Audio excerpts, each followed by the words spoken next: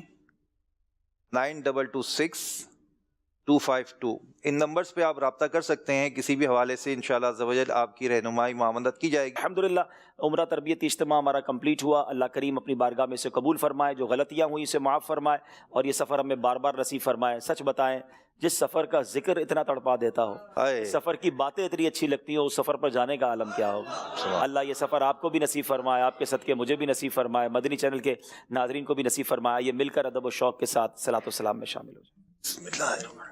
مصطفیٰ جان رحمت تیرا کو سلام شمع بز میں ہدایت تیرا کو سلام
سے رو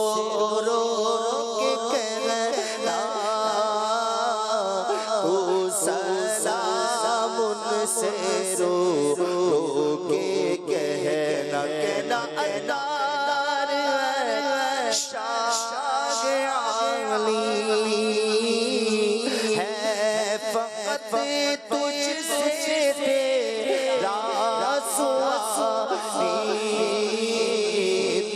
سوار اس کا پورا شمع کر